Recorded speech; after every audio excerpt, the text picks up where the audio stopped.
Today, we continue the spicy chili series with beef tacos. Welcome back to 999 Things to Cook.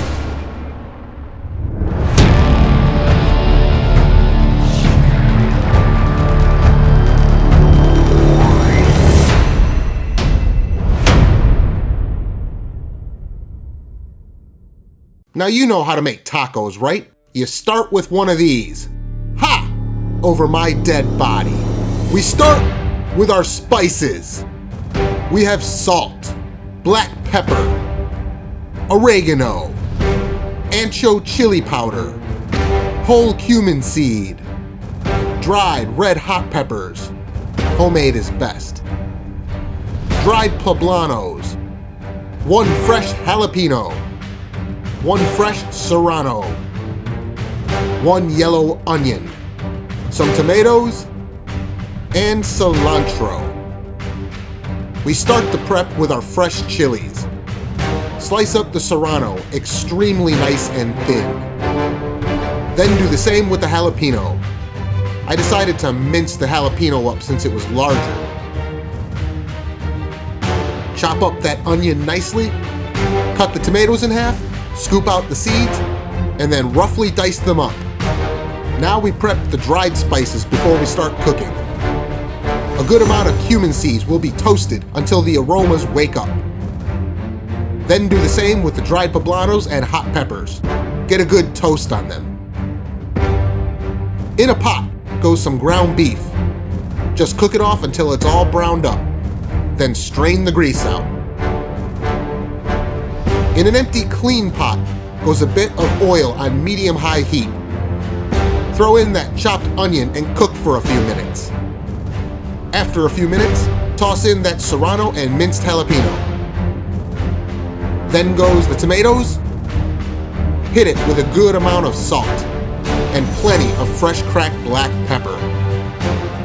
Grind up the cumin seed and dump it in. Then do the same with the toasted dried chilies. Then add about a half teaspoon of ancho chili powder and some oregano. Mix it all up well and let it cook for 5 minutes or so. I'm adding the meat back to the pot now, and if you were on point, you will notice that this whole time I completely forgot to add garlic. But don't worry, I remembered it eventually, as you'll see. Now we add liquid to it all. You could just use water, but since we happen to like flavor here, I'm using leftover vegetable stock. At this point, we turn the heat to medium-low and add a lid. Let it simmer for about 15 minutes or so. After the 15 minutes, the lid is removed so that it can simmer for about 20 minutes more to reduce. You can see here that the liquid is quite thin, but make sure not to rush it by turning the heat up. Flavors take time to develop. Here's where I realized I forgot all about the garlic, so I added garlic powder. Yeah, fresh would have been better, but there's no turning back at this point. 20 minutes have now passed, and this is where we taste for salt. It needs quite a bit, but I'm only going to add a little. That's because I happen to have my secret weapon on hand. Better than bouillon chicken base. This works much better than salt. I know, it's not typical in taco meat, but you have to trust me on this kind of thing. Now chop up a good amount of cilantro and throw it in. Stir it up really well. Now here's the most important part of making this. It will now sit off to the side for at least a couple hours. I know, there is no rushing taco meat allowed in the kitchen.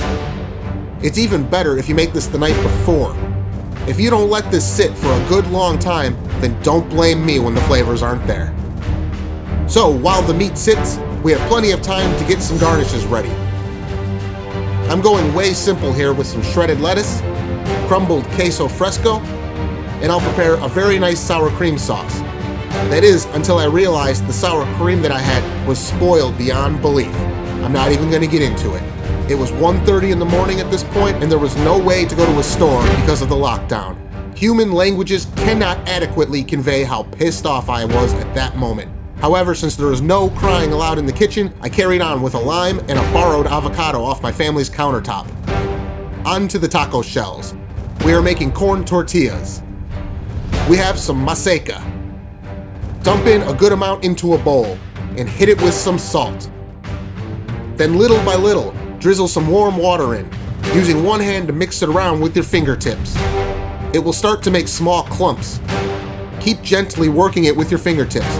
Little by little, it will start to come together.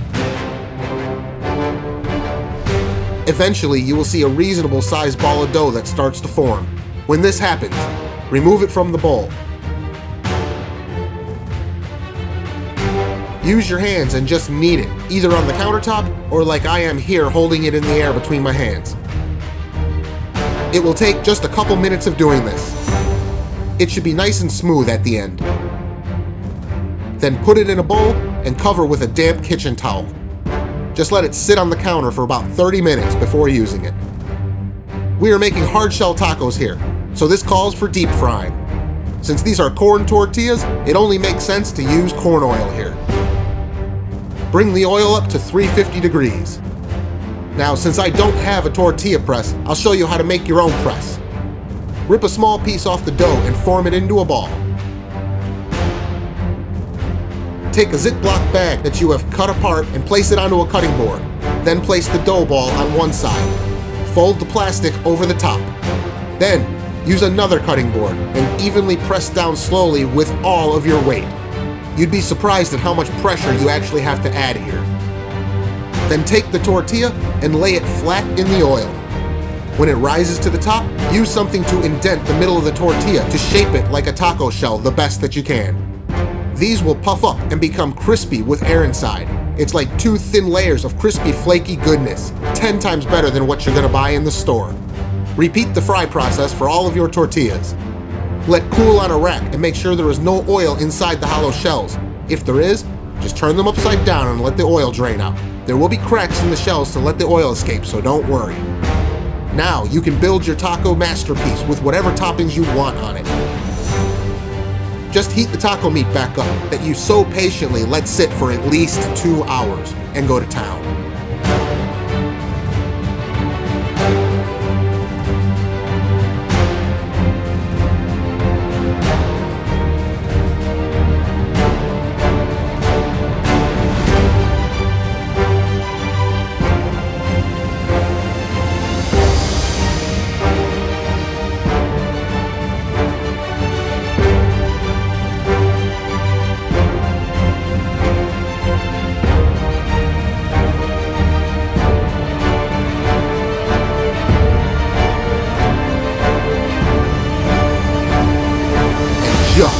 Look at that.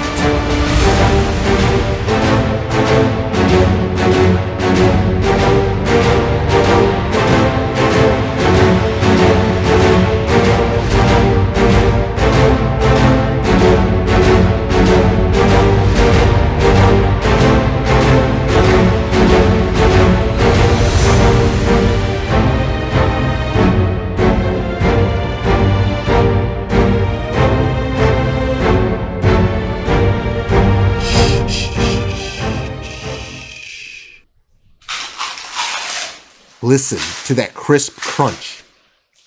The shells are light, crispy, and flaky. That taco meat is out of this world good and not too spicy. There's only one thing that I wish I had on it. That damn sour cream sauce. And with that, I will see you on the next video.